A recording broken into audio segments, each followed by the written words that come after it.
to the Stop Walking Around podcast. I'm John Cronshaw and I'm back today with two guests. Today we are going to talk about a interesting subject. I think at the bottom of it we're essentially going to be talking about character and individuals and personas and things like that. So this was pitched to me by Ben, who is with us. Oh, yeah. And what Ben suggested was bringing together someone who develops personal branding and someone who helps musicians develop their artistic personae. And then, of course, there's me who writes for a living. So this is going to be an interesting discussion, I hope.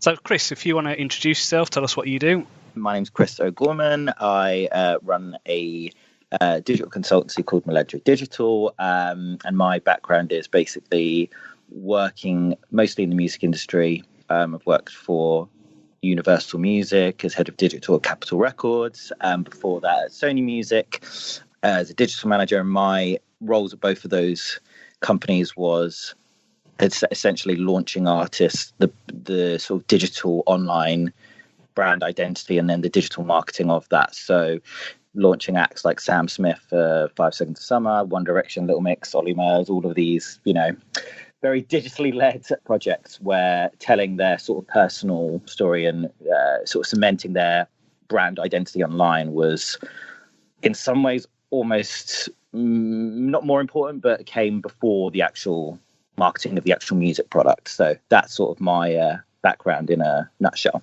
Excellent. And same for you, Ben. Okay, so I do three things. I'm a dad. I do some property investment, but my main kind of, the dad thing, there's a link here because I'm interested in my kids and their development. So there's something there. And the other thing as well is I'm a lecturer over at Leeds College of Music, and I teach one-to-one singers on the pop program there. It's built into the course over at LCOM, Leeds College of Music, that the artists that we work with are trying to build and develop their own brand. Now, I'm personally less interested in the kind of the financial side as far as this discussion is concerned. That is really probably more like Chris's domain in terms of how do you reach customers, that kind of thing. For me, I'm interested for this as with the art side of it. So by presenting yourself on stage in a certain way, what are you saying to the people in the room watching you? And so that's really where we're at. I write mainly speculative fiction, so science fiction and fantasy. I do it full time, and I am very much concerned with creating memorable characters that people hook onto and want to read more of. My first question, I suppose, for you is, why have you brought us together? Right, yeah, because we're just before we got properly going. You asked what are we even talking about? I'm not 100% sure. I don't know if it has a name. No doubt it does. But whatever it is, it's the thing that kind of draws people to either other characters or possibly like other brands. So it's kind of, what is the thing that attracts people to something else or someone else? It's kind of like when you read a book, there's a sense of whether a character is good or not. There's a sense when you're watching an artist perform, there's a sense of, oh, I really like that. I really like, whether it's how they're dressed or, I feel like there's something deeper below that as well. It's not just how they are physically and practically dressed. It's like what's being spoken to in the person that's attracted to that. Yeah. The thing that sits beneath the kind of the veneer. Yeah. Does that make sense to you? Absolutely. It completely makes sense to me from sort of an art, from developing music artists, because the thing that, because as many of the hit artists that I've worked on, there have been ones that did not work. Right. That I won't name. Yeah. And the difference is people bought into the successful ones, and it wasn't just the music, because the ones that didn't work had just as good music, were just as talented. And it wasn't that, it was an extra thing. It was what made people buy into these other artists like Sam Smith, etc.? What made people buy into them as a person? What made them connect their sort of music to their personality? And then why did that resonate with people, particularly to the point where they felt passionate enough about it to consider themselves a fan? Because, like I said, there's many artists I've worked with that haven't been able to connect those dots, even though their music is just as good. So that doesn't completely make sense. It's a bit of a formula. Well, trying to find the formula. Yeah, but I mean, this is part of why I wanted to have the discussion, because there might be some stuff that John knows about what makes a decent character. What is a good character? And maybe there's some overlap. And by the same token, it's kind of from the music side of things. What's the overlap? And I was hoping with you, Chris, as well. I mean, I know obviously like the music is a big side of what you do, but you've also been working with some like non-musical brands as well. Am I right? Yeah. Yeah. That would be a really interesting angle as well. To hear how. Because maybe it spreads out beyond just kind of character development and artist development. Maybe it spreads out into the wider world of business too. It totally does, because a lot of the work we do as well is actually with public figures in general.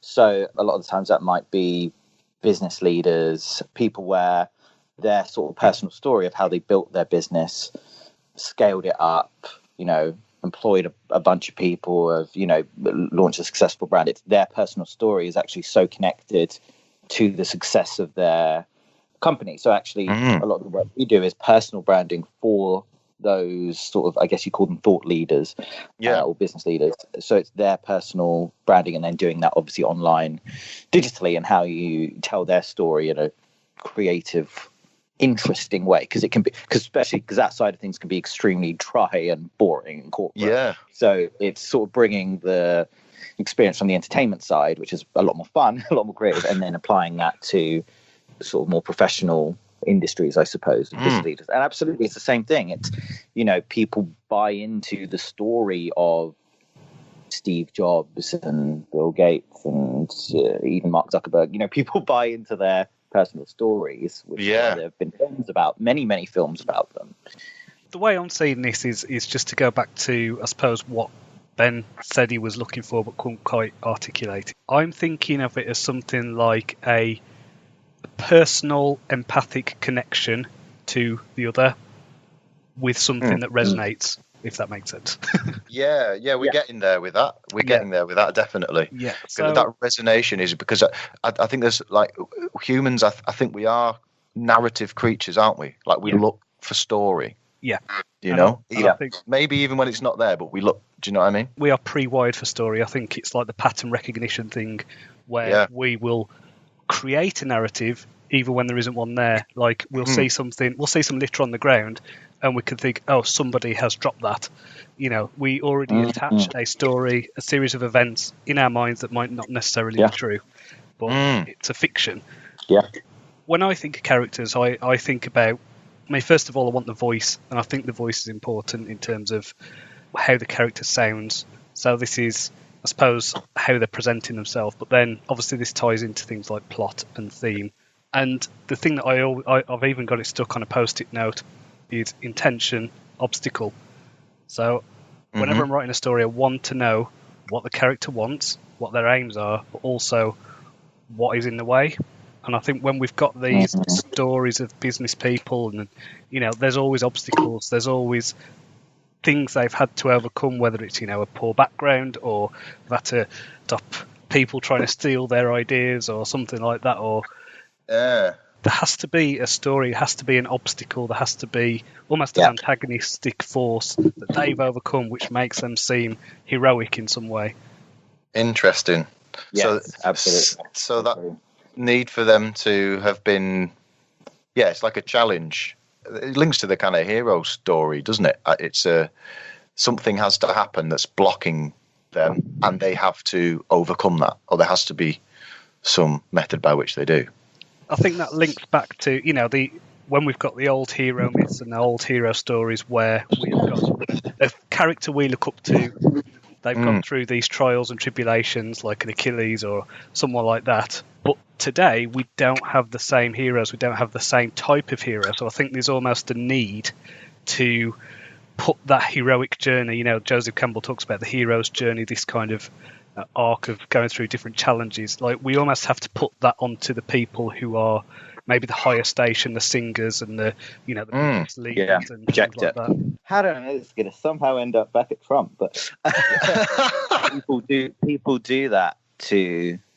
I think you're absolutely right. People do that to entertainers, to many people in the public eye, and that ultimately includes politicians and political leaders as well. People project a story onto them that actually isn't even remotely true, and that's sort of what you get with Trump. There is that people have created this narrative in their heads of him being the underdog when he absolutely isn't. So you've just touched on something there. You just touched on the authenticity thing, and I was hoping that we could get into that.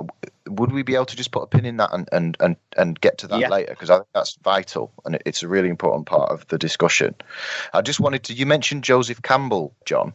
Could you just explain who he is and what? Yeah. So he was a theorist, and he was writing in, I think, from the 50s and 60s, that kind of time, and he was inspired by a psychologist called Carl Jung, and what he looked at was these really deep patterns that exist in stories across the world. So he ended up coming up with this thing called a monomyth, which is basically that a hero story from South Africa would actually echo a hero story from Japan, which in turn would echo a hero story, like the Jesus resurrection story is another one of these heroic archetypes. So he saw this all over the world, all these patterns, and I think he kind of concluded that there was basically one type of hero story, and now we see that over and over again with Star Wars, with Harry Potter, with The Matrix. All these stories follow the same kind of underlying, like really deep structure, and when it hits, it resonates and we feel it, and there's just something so deep that we can't even kind of understand it, and when a story doesn't kind of hit that, it feels wrong, or it disappoints, or it lets us down. Yeah, because I mean, like Jung, I've used that stuff with my students in the past. The archetypes, and getting them to kind of really have a think about whereabouts on that wheel. Have you heard of the 12 archetype wheel? Have you heard of that, Chris?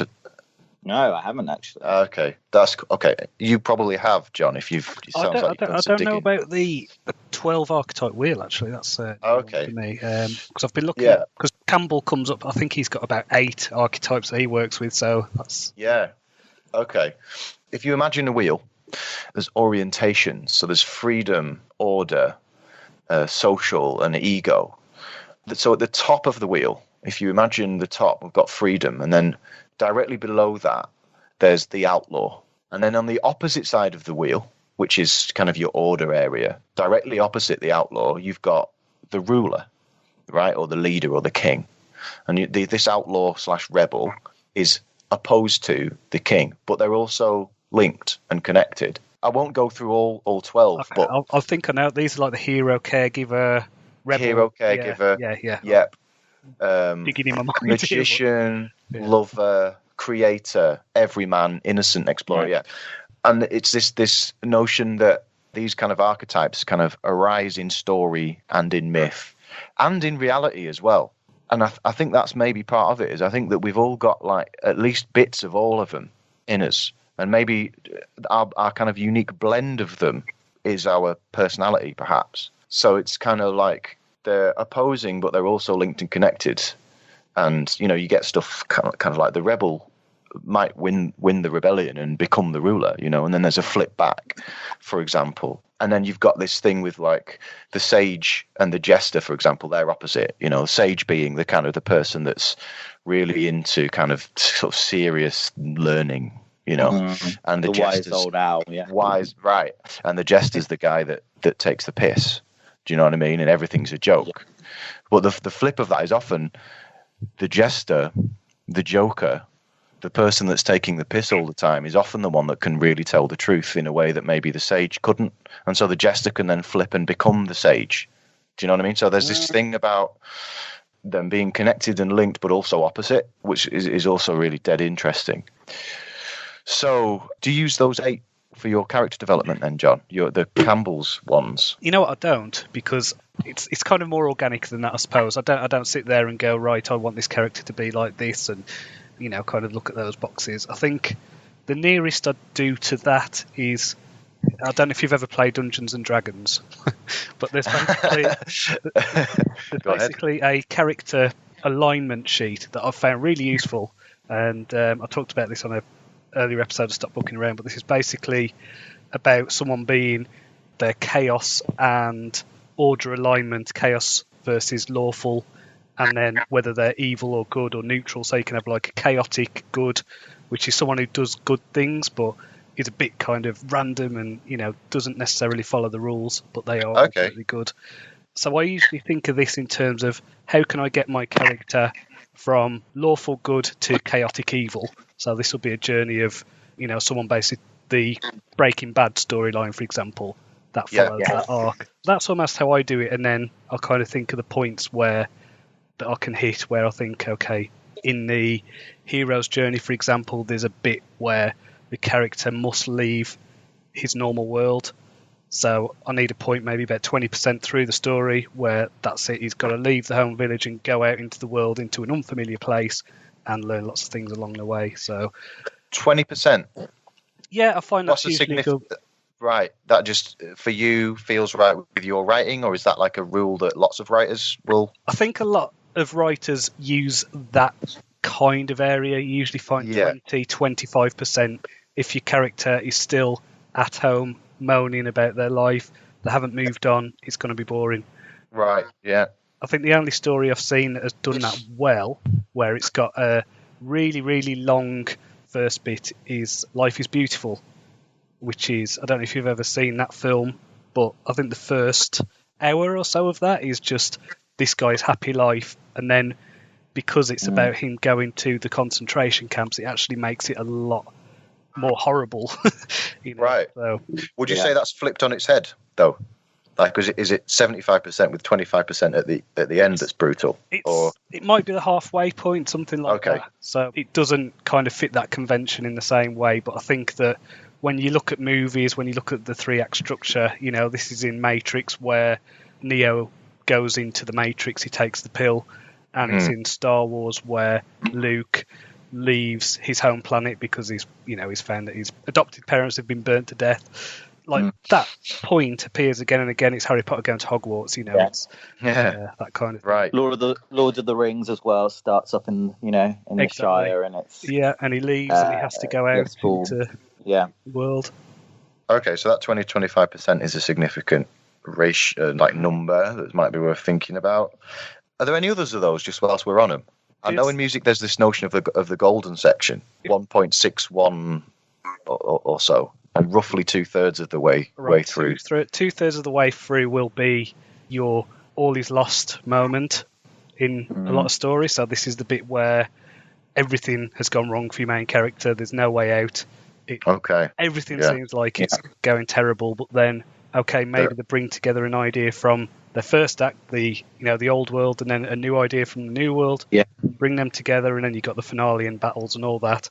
So that's the belly of the whale moment, right? 66%. Yeah. And then I think Tolkien called that the eucatastrophe. I think when it's like the opposite of the catastrophe has happened, and it's that all is lost, and then there's a glimmer of light, and so and it sort of flips. I'm sure he called it that the eucatastrophe, and again you see that in Lord of the Rings. I think of that moment when he's wrapped up in a spider's web. Bit in Star Wars where Ben Kenobi dies.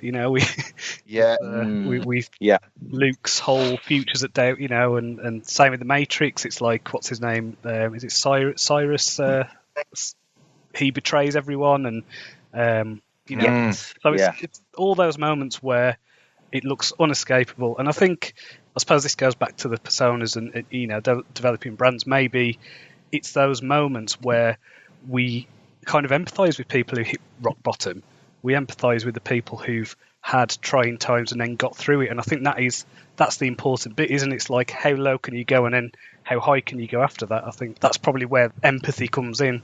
Well, it's interesting you're saying this about the wheel, about the archetype wheel, because I suppose I haven't really consciously ever done this, but I think brands absolutely do this as well, because, you know, if you take Apple, they're the creator. Nike is seen as the hero. Something like PG Tips is the everyman. So I think brands actually do that as well. Something like Dove or Innocent Smoothies or something like that, you know, is the innocent archetype. So actually, it's something I hadn't actually consciously considered, but it really, like when you start working with a brand, when I've worked for a brand as a client, or again with an artist or a public figure, you do subconsciously actually go through, I think, this wheel that you mentioned and try and sort of pinpoint who they are. And how do you get there when you're working with them?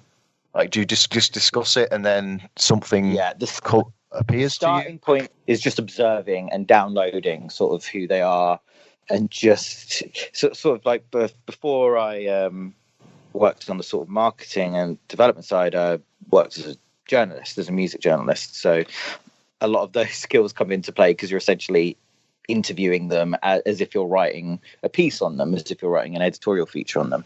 So it really is sort of, you know, shadowing them, downloading who they are, and then trying to distill it afterwards. So it's a lot of observing, I suppose, and then maybe polishing that up a little bit. Very few people are any one thing. It's probably combinations of these archetypes, or it's you know, sort of, I guess, sliding, you know, maybe moving around that archetype wheel a little bit in terms of character development. So no one is any one thing. But when you're working with a music artist or a public figure or whoever it is, you get the strongest sense of who they are. This is something that sort of shines out more than anything, and that's kind of what you amplify. So it's essentially taking who they are and finding ways to really amplify that and maybe exaggerate that. So one of the examples is a bit of a bittersweet one, I suppose. Actually, it's not one that I worked on particularly, but I sort of saw it happening. And it's Amy Winehouse, and I remember that it was very much like she has this wild child sort of, you know, rock and roll persona, and absolutely they were like, this is marketable, you know, this is something we can exaggerate, and absolutely did. And the sort of media lapped that up, and that became almost her story. And I think she started writing her own story in her head. And it's pure speculation now. I think what I saw happening there was, because I recognized it in the work that I was doing with other artists, where you create the narrative for that. You don't create, you take the most prominent parts of them and then focus on those and kind of amplify those. That's what they sort of did with her, and then that became a bit of a runaway train. Yeah. Well, I think what happens is then also, because you have to remember you're working with a human being, this is the real difficult area, and it's one I still struggle with, actually, is that you're working with a human being, and actually, unlike creating a fictional character, their story doesn't end when you put down the pen. It continues. And actually, a lot of times I've seen them taking that story that you're sort of creating it and almost really believing it, and then really it almost becomes all consuming. And I think that's sort of what happened with her a little bit. I think that she believed this story that they'd created for her, and to the point where it's like, I'm going to write. And because, you know, she was actually an actress before as well, and almost ended up living this role. And then the ultimate conclusion of that is what happened. Working with young artists at Elcon, that's a real kind of fear of mine, you know, like that. Yeah. They buy too much into the brand or who they are. That I think it's really vital. And, you know, I say this to all my students, or, you know, as many of them as I can, that, you know, when you step on a stage, something changes. Absolutely. Do you know what I mean? And you see it. That stage is a metaphorical one, right? And I guess it becomes harder and harder the more fame you attract into your life, because the more people are taking pictures of you, the more and following you around and writing the story for you or about you, or, you know, like presenting you within that light. You can see it becoming harder and harder and harder for individuals to be able to, you know, as that happens, to be able to draw that line and say, well, no, Like Yeah. David Bowie is not Ziggy Stardust. Do you know what I mean? Yeah, Like yeah. that. But then you take that example. He Yeah. had to kill Ziggy Stardust. He had to kill that character to step away from it in the most dramatic way of doing it. Yeah, right. You know, and it's a bit like, I think probably maybe Lady Gaga's another good example of that. She absolutely created a character, amplified that character. I'm sure her marketing team obviously had a huge role in doing that. Because I know before she wanted to be I guess like the White Stripes and Strokes, that kind of vibe, you know, one indie kind of vibe. And absolutely it was the people that she worked with, like, you know, dance is really happening now. And she's like, yeah, write a dance song. That's easy. Like, wow, I didn't know that at all. Yeah, and that's the bit that kind of took off. She worked with Rob Fusari, who produced like Destiny's Child and loads of other big pop and R&B acts. And then that became the story. And she created this narrative of this sort of larger than life character and then really believed it. But then now I think you see her wanting to put that back in the box a little bit and hasn't gone to the extreme of what David Bowie did of killing off the character. Lady Gaga could be different to whoever's next. Like she could kill Lady Gaga, couldn't she? And then be either do her or, you know, so I suppose. I think what she's done is step away. I think she's like, Lady Gaga's off and running now, and now I'm going to step out of that skin. And then what did she go and do? She went and did a jazz covers duets album with Tony Bennett.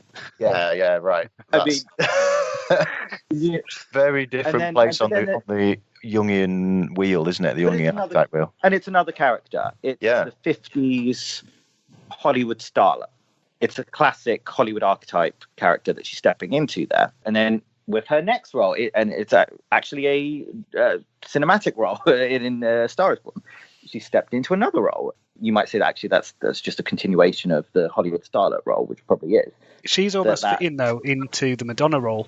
Absolutely. And Madonna's another great example. And the thing that you said earlier about having having to overcome something, her story really kind of is that, to be honest. The reason that people resonate with her, I think, and that she's stood the test of time and has been around so long is that, you know, she has this story of really coming from pretty much nothing, like fairly abject poverty, to be honest with you. And, you know, this story that she has of, you know, leaving home when I think she was like 15 or something and having $20 in her pocket and saying to the cab driver, you know, take me to the center of everything. And he drops her off at Times Square. And she's like, okay, this is where I need to make stuff happen. I think that story, how, you know, separating myth from fact and how, you know, how true that is. And again, I think whether, even if it's not quite true, it probably is true. I think she's just embellished it and polished it up, and that's become the thing. And to the point where she probably believes that that's exactly what happened. Does that matter? No. Like the authenticity thing, does it matter? So that you think no? I'm just intrigued. Again, if it's a out and out lie, and actually she grew up in an extremely wealthy family and was given loads of money to be able to put into her music career and didn't have to work jobs, then that matters, because that's a complete fabrication. Does that matter? You know, I'm going at this from the perspective of, you know, when you're talking about polishing a character, I see that in the same way that you would edit a character, you know, and you bring out the most important elements. So if a character gets too complicated, then in the genres that I write, that would actually muddy it for the reader and make an experience that wouldn't be good. So I try to create my characters so they've got maybe a couple of flaws, and, you know, these are the things that drive them, and then I'm building it around those few things, and then anything that I think goes off that too much, I'll edit it out. The underlying thing of the character is still there. The archetype is still there. The authenticity thing, I mean, everything I'm doing is made up anyway. But is it? And sorry for being the guy that just asks questions and doesn't. But is it, though? Because surely characters need to be at least a bit believable. Like we have to think that within the setting or the framework of the story, the character needs to be plausible. Or do we? This question about truth, I think, is a vital one, you know? Okay, it's truth within the framework of the expectations, if that makes sense. So going to the Madonna example, if we hear Madonna's story and then we find out that it's a lie, that would eject people from her story. And it's like the Yeah. thing of, if you've got a piece of literary fiction that is set, a professor who's falling in love with a student, and then a genie turns up who summons a load of dragons, and then there's a zombie infestation, and you think this is stupid. But then you do that in Game of Thrones, and it's fine because it's expected within the framework. So I think it's almost like you have to be true to the story world, and I think you can have the story world as basically the framework for your pop star, the framework for whatever it is you're working with. If PG Tips suddenly started advertising themselves in the same way that Taylor's or Harrogate does, people are just going to be, I'm not having that. That's PG, It's... If PG Tips suddenly all of a sudden was like, here's our luxury tea bag, or our sort of Tesco's finest, I think people would be like, what? No, that's not, that's not the framework I know you in. That's not the place you occupy in my life. So if whoever it is that owns PG Tips decides that they want to do that, then no, that's a different brand. It's a different narrative. It's a different positioning, a different place. It's a whole new brand. Yeah, exactly. Yeah. With the music thing, there is this kind of woolliness in that, isn't there? Unless artists are very careful to be really careful with where they place themselves and how they frame themselves. It's like we all knew that Ziggy Stardust wasn't actually David Bowie, and that was fine. Like, that was built into the, like the guys from Slipknot don't actually have those faces. Of course. Like, it's an exaggeration. We know that. We understand the theatre, and so it's not like a surprise when we see them without the mask on anymore. Do you know what I mean? It reminds me of wrestling, actually. The kind of suspension of disbelief that's required, and also the fact that those personalities are people. It might be their real personality, but turned up to 11 with the knob broken off. Absolutely. Or whatever, so. You mentioned Trump really before, didn't you? You said that. Well, yeah, I was just going to jump off your wrestling analogy. WWE Hall of Famer Donald Trump. No, I was just going to say, I think one of the reasons the TV show Glow has been so successful is it tells those stories, and it does exactly what you just said. It shows this group of women that are brought into this weird world of wrestling and have to create their own characters. The whole series is about them trying to figure out who their wrestling character is, and then create it, and then polish it and amplify it and sort of deliver it. It's actually quite interesting. I think that ties in and I think, really nice. I think with the Glow as well, the fact that your central character, Zoya the Destroyer, her thing is she starts off and she's not a very sympathetic character because of what she's done. It's interesting, and I think it's the same with the director's character. He's very unsympathetic, and then he becomes sympathetic. So you really do end up feeling sympathy for these ones that you really shouldn't. Feel sympathy. I haven't seen it actually, but it sounds dead interesting. It's spectacular. Really good. It's and I don't know if you saw Cobra Kai at all. Did you either of you see that one? I didn't. Oh, no, I haven't. Ooh, it's basically a sequel to The Karate Kid, starring the original cast, but then they're obviously in their 40s, maybe older, and you've got the guy who is it Johnny, the bad guy in the original film, like he's now down on his luck, he's the empathetic character, and Danny is just a complete douchebag car salesman guy who keeps going on about the fact he won his karate championships back in the 80s. Amazing. Oh my God, I love that. That's amazing. Well, that's interesting, isn't it? Because again, like you were saying before about projecting, we have this sort of human need to project a story or a narrative onto somebody. I think when these films or stories that you love end, I don't know if anybody else does, I'm pretty sure that people do. I know I do. I think, I wonder what happens afterwards. I sort of write the story in my head of what happens after. So it's interesting that essentially a sequel follow-on does exactly that. It tells the story of what happens afterwards, but flips it all. Going back to Donald Trump, like I was thinking about this as you were talking, and I think the thing with Donald Trump is he's both a hero and an antagonist, depending on what side of the political spectrum you are. Because his story from his supporters' point of view is he's a guy who has overcome the mess in Washington. He's gone against the elites, and now he has beaten the deep state and now he's ruling them. And people were saying that Hillary should have won. Who is this? What would you call her? Like a establishment figure. He's overcome that, and he's beaten them on behalf of America. Yep. So that's your outlaw to ruler story right there, isn't it? Exactly. Yeah. And Hillary is a woman who had her husband who cheated on her. She's overcome that. And then she was beaten by this corporate greedy guy. And now she's in this place where, hey, 2020's coming. Maybe she'll swoop in and try again.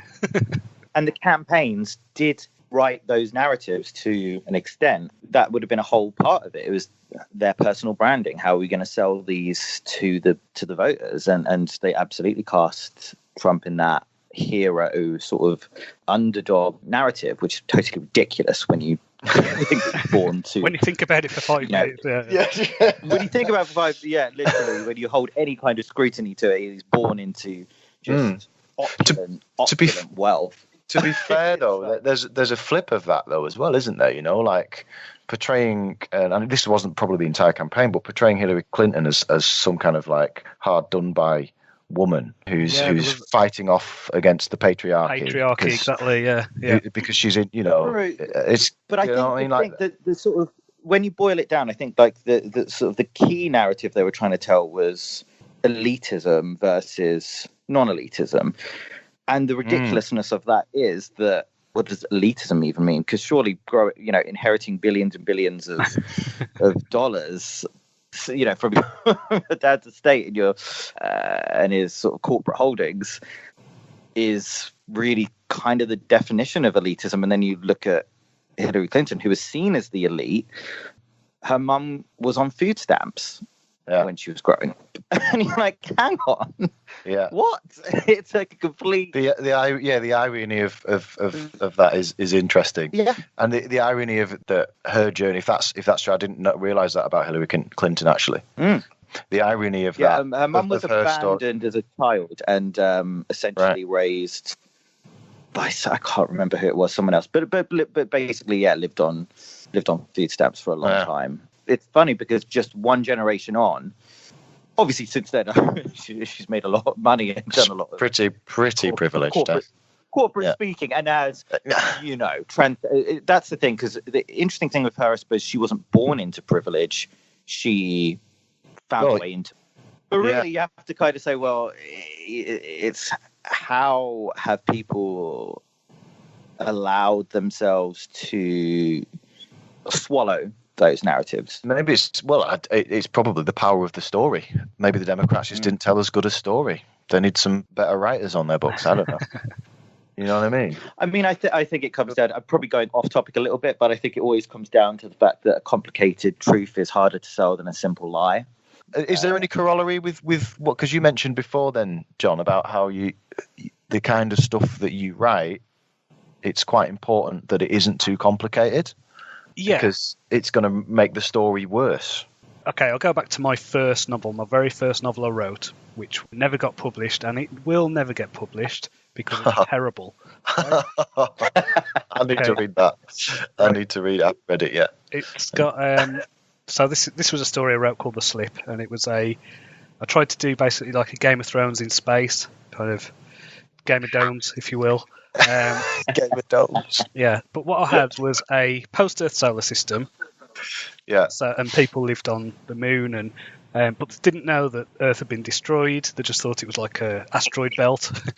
And then I had a storyline in there that was a murder mystery, and there were these group called the Yao, which were like these almost like eternal post-singularity beings that uploaded their minds to this kind of thing, but their family held that technology.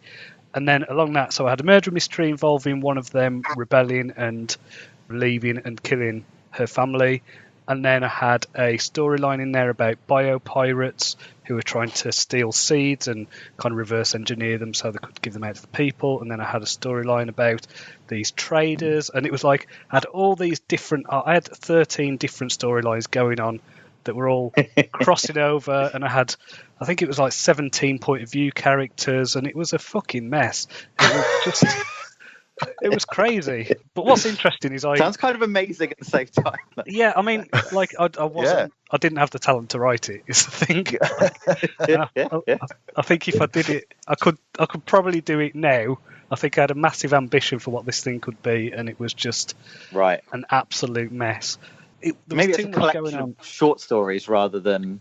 Well, one. this is what I've done. Is I've salvaged some of the things as short stories, and they work well. Right. Yeah. So there's one where it's like there's a bit of a rebellion going on Titan's Orbiter, for example. Like that's a single story, and it works well, and readers seem to like it.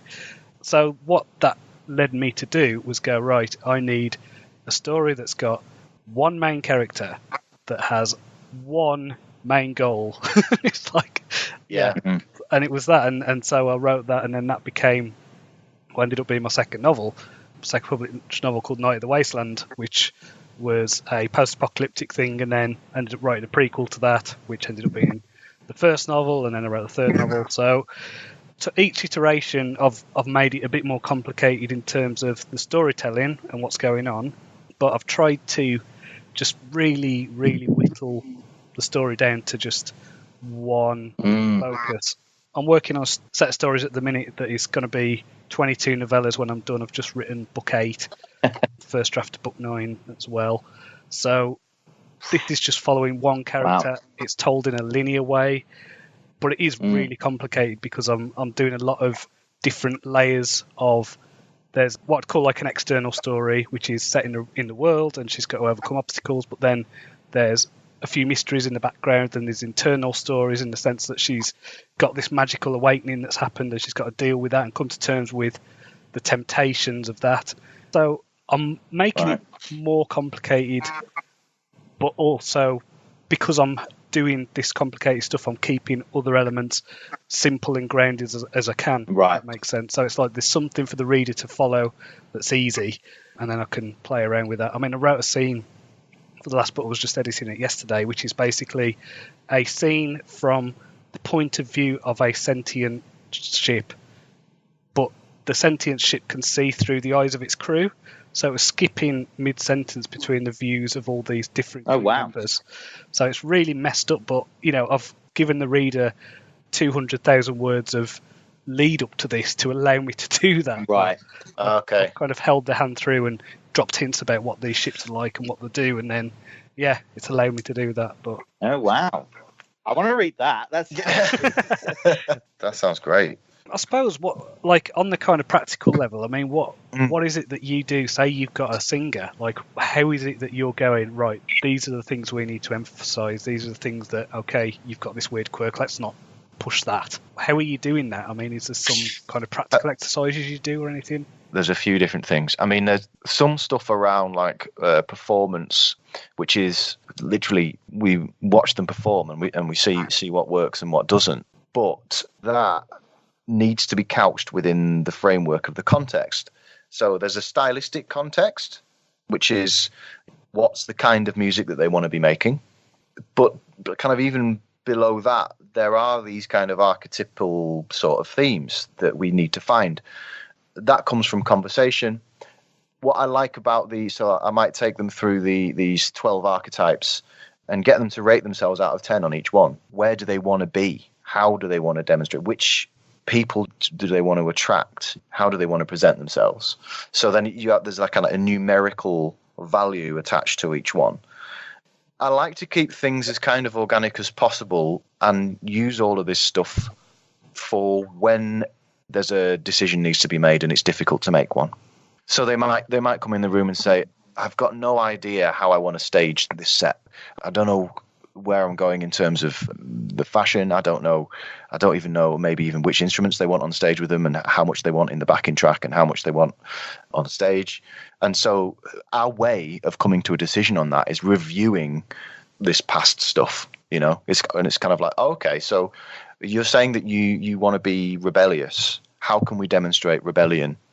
Or we need some kind of leadership symbolism here, or we need, you've said earlier that this is what you want to do. So if they have answers already because they're creatives, and I feel like if it can come up organically, at least to begin with, as much as possible, then that's the one, because I work kind of for them, rather than, it's not like there isn't a demand from me that they make money in a specific way, so it's kind of, for me, it's about the art, and it's about serving that as a kind of an educator that's, I suppose, sort of paid by the hour and isn't attached to the need for profit to be made. Yeah. And this is the thing as well, teaching in an educational institution, I have a bunch of students that actually don't necessarily want to go on and be artists. They might want to go into teaching, or they might want to go into, but the whole course is framed around this need for them to build and create an artist. Right. I mean, obviously, because we're having this discussion, so there's transferable skills that they can gain by doing all this stuff. They can apply all of this thinking to their CV if they want to. Definitely. Do you know what I mean? Like, yeah. So, another one that I haven't really mentioned is I like to play the why game with people to find core values. So it's basically, we can do it. Does one of you fancy being the subject of that?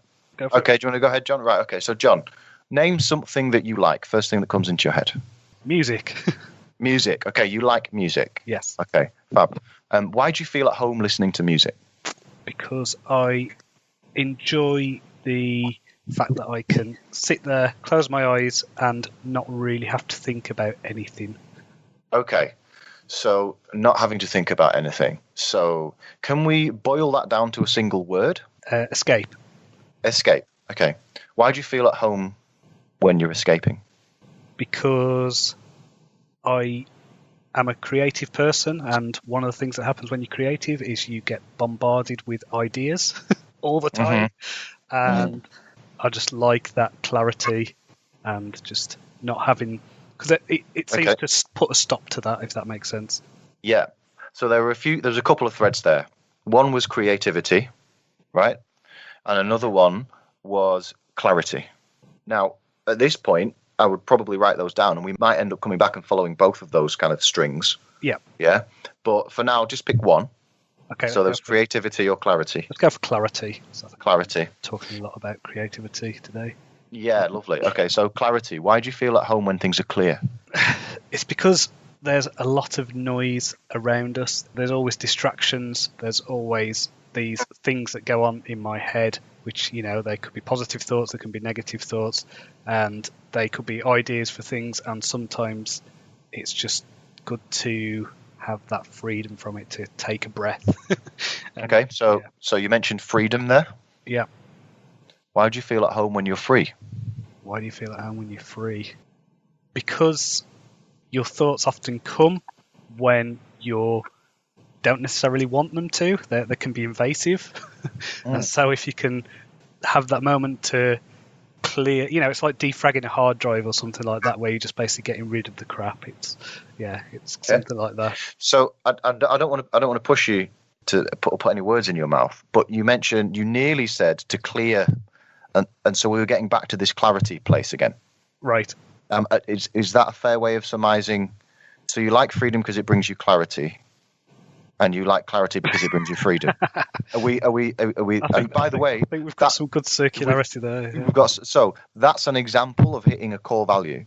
Okay. So one or both of those words is like, you can't really explain one without the other. You can't go down any further. You can't go deeper into the whys anymore. All right.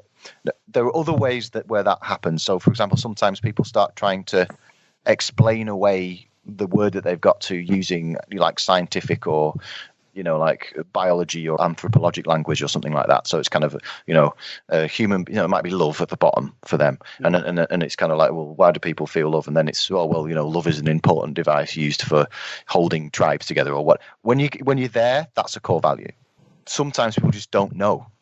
They say, oh, I don't know why I care about freedom. I don't know why I feel at home here. It's right. And that then would be an example of another core value for them. So those core values, first of all, it's really interesting to do for yourself, because you get to know what's actually at the bottom of what the things I enjoy and the things I don't like. And often when you're unhappy, it will be because one of those core values is transgressed in some way. Definitely see that. Yeah. But as an artistic tool, it can be really nice for you for you to decide your artistic persona. What are their core values? Are they the same as you as an individual? They might be, for kind of like your certain people, they want to make sure the music that they make really, really lines up with exactly them. But other people maybe not. For example, Slipknot, at the bottom of theirs, horror might be a core value, or like destruction, or probably isn't the core value of the artist that came up with the idea for Slipknot.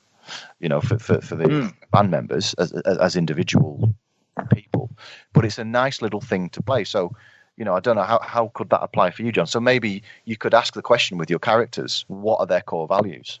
What's at the bottom of their decision-making process? Where do they feel at home? And why? Yeah. I mean, I think I word this in like the intention and motivation stuff is like, why is my character doing it? Because, and it's always, I try and make it lead back to something that, maybe I've given them a bit of a backstory that I don't necessarily print, but, I think, well, she reacts in this way. She doesn't trust people because she was let down loads of times by her dad in the past. And the core value thing is, I think that's one thing as well that I find useful in stories is that's almost got to shift. So if a character starts off and one of her core value is you can't trust anyone, damn it, by the end she's going to be trusting and have friends. And I'm just trying to think of the word for that. What would that word be if you could boil it down? I don't trust anybody. What's the mistrust? Is that? I don't know. Yeah, I mean, would that be freedom? Would the core value be for that? It's kind of like not wanting to be held back by anybody. Yeah, I suppose it depends what's at the bottom of it, isn't it? Independence, or but I suppose that's the thing. That might be an interesting game to play with that that character. I don't know, maybe not. Probably wanting to not have your freedom curtailed. So it probably is freedom. It's the defense of your freedom. Right. And there's always that thing of, in stories especially, it's the idea that you give your character what they want, which in this case would be to be completely free and alone or something like that, but it's not what they actually need. So, I suppose there's a difference here then at the bottom of this is that we've got, in the stories, it is about the development of a character from point A to point B, where it's almost like you're kind of creating a static character, like a static representation or something like that, or helping someone come to terms with who they are in that moment or something like that. It's interesting because your core values almost become your brand guidelines. Whenever we're marketing an artist or a brand, it's everything you do, you kind of always come back to you have some idea, some initiative you want to do, and then you take a step and go, how does this tie in with our brand guidelines? Brand guidelines, I really think, do come from your core values. What do you mean by brand guidelines? Like we were speaking about before, say like with like Tetley's tea, it's I think I can't remember what the archetype we said for it was, but I think it's like the everyman. The everyman. Yeah. Exactly. And it's like it's comforting, it's attainable, it's the opposite of like exclusive, or so everything that needs to sort of come back to that. I think with a personality, like you said, especially with Ben, when he's working with these young developing artists and maybe they're not quite sure what their sort of persona is, a lot of the times I think actually when it works the best is when they already have their core values there. They may not know that they have them. And I think what you did there, Ben, was with the why exercise is pulling it out of them. Yeah. It's already there. You're just pulling it out of them. And then I'm sure that there's a light bulb moment when they go, that is me. And often, when that ties in nicely with what their music is, that's when it's a really strong brand. It's translating the core value into a brand guideline, which is their sort of public-facing identity, I suppose. And I think that's always way more effective when it's something that really is a core value and it's not just something that's contrived. I think people can always sort of see through it when it's really contrived. I don't know if you ever remember a guy called Donny Tourette at all. I want to say the Towers of London was the band he was. Yeah. And he just seemed like the most contrived punk ever. Right. I remember him being on, I think it was like Nevermind the Buzzcocks, and he Yeah. lit up a cigarette, and the host just started like ripping into him, saying, "You're lighting up a cigarette, something that is legal in this country." Ooh, I think he might have been in Big Brother as well, and like leapt out of the house, and it's like these little stunts almost that just make people roll their eyes. So Yeah. And again, I think what that is he's seen that archetype before, and he's like, "Oh, I like that. I really resonate with that. I want to be that." But then he's just tried to put on that person's clothes, and it's like, yeah, maybe even worse. Maybe some label bigwig somewhere said, "Oh, we need a punk act. This is working right now. Yeah, let's do this." Yeah, you're absolutely. that person, and I've seen it happen. Yeah, you're that person. I've seen it happen, and it's so hard to do if there isn't a sort of, again, core value. If it doesn't come back to, yes, that is part of who I am. It's very rare for it to work. And even again, I sort of go back to the Madonna thing here when you say, well, Madonna always changes it up and does this and does that, and it's like, yeah, but I feel like it always does actually sort of come back from her, like that's genuinely something that she's interested in at that moment. She started as the sort of, I won't say pop punk, but I probably wouldn't even say that really, but and her thing was like her whole name was like, Madonna, the archetype of the Virgin Mary versus the Mary Magdalene. That's the two archetypes that she was sort of working with. And that's why it was kind of controversial at the time, that she was like, well, I'm going to marry these two into one because, hey, guess what? That is, that's reality. They're not these standalone archetypes. It's not just one or the other, She's like, human beings are more complex anyway. And then she's retold that story. She's sort of, reinvented her several times, but I feel like it probably does always sort of tie back to something she's genuinely interested in that moment. But when you put somebody, because what always happens is you get an artist that has something unique and it works, and then you get 5 or 6 other kind of copycat versions of it that never really do quite as well. They're always kind of half-assed, and you can tell that the artist really isn't into it, and it's not really who they were or who they are. And what they've essentially done is sort of abandoned their core values there.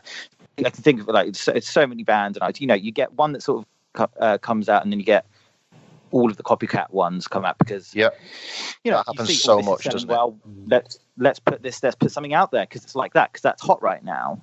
But it's always harder to follow the trend instead of making the trend. And then it's really hard to make the trend in the first place.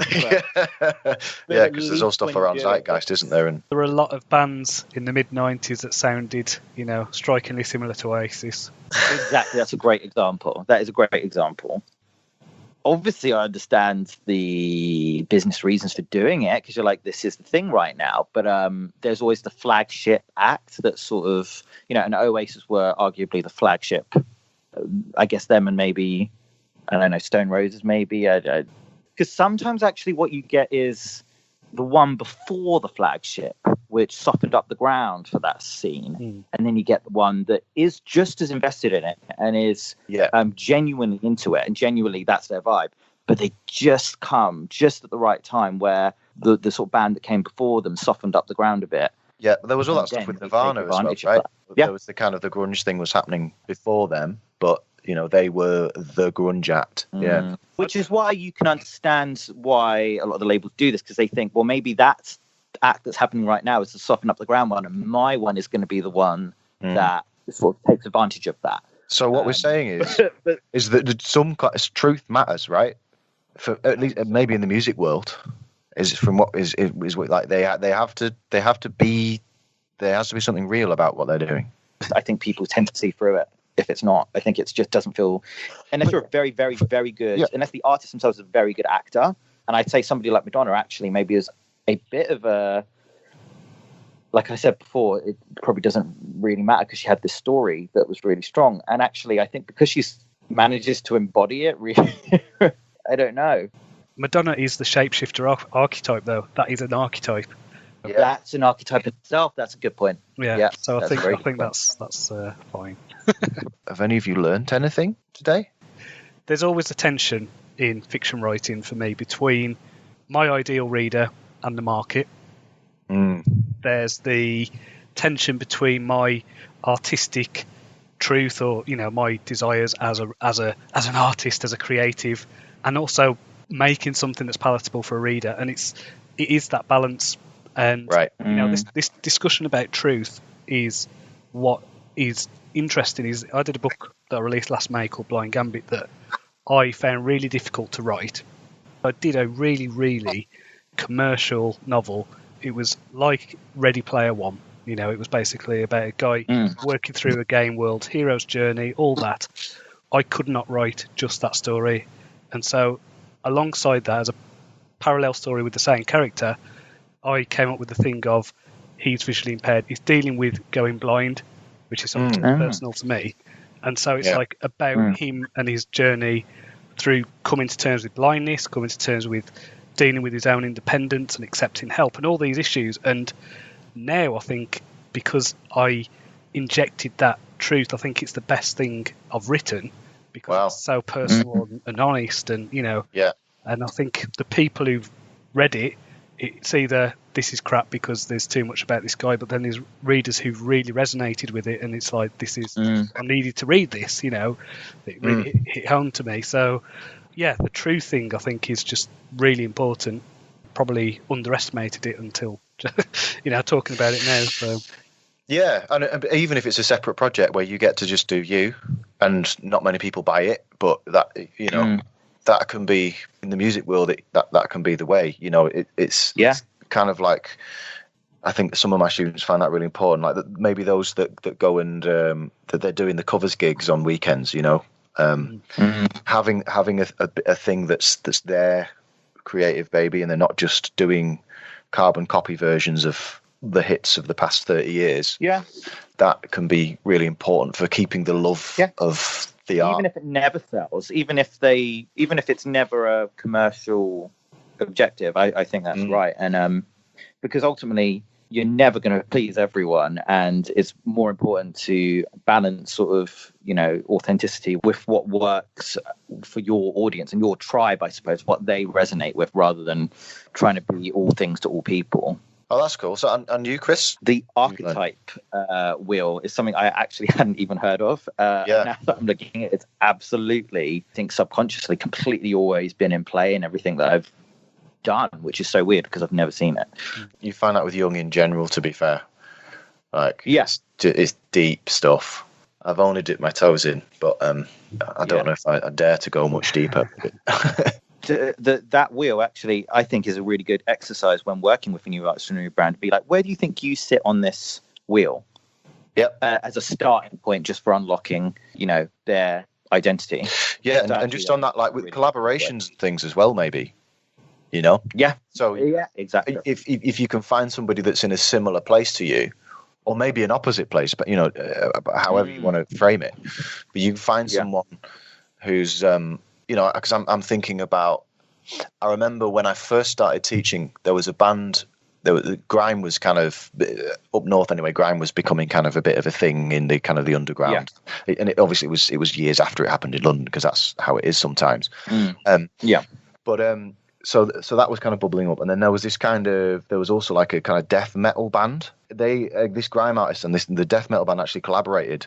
It was really, really good. Looking back on that, part of the reason why I think it worked was because they both had this kind of outlaw, rebel, dark kind of rawness.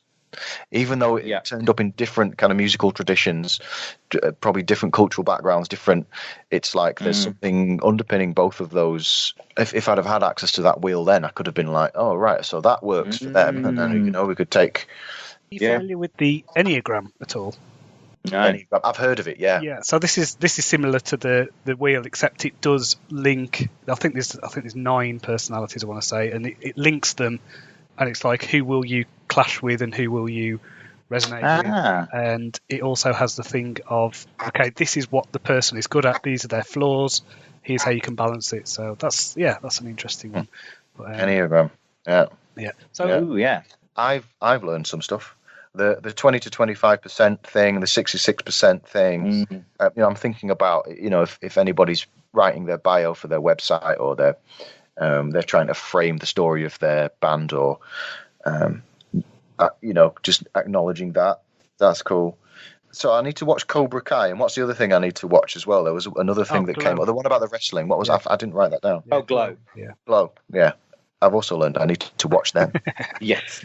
So, Definitely. very good. Yeah. Have you got any plugs or anything you want to get out? I'm pretty good. Yeah, I'm all right. There's not much for me. For me, I just suppose if anybody is interested in kind of learning a bit more, like one of the things I'm developing is a sort of workshop / masterclass thing that's specifically geared towards artists, not necessarily just artists, but it's more geared towards artists and how they, developing artists and how they navigate through not just the industry stuff, but also this stuff that we're talking about, personal branding and hit me up, Chris. Hit me up.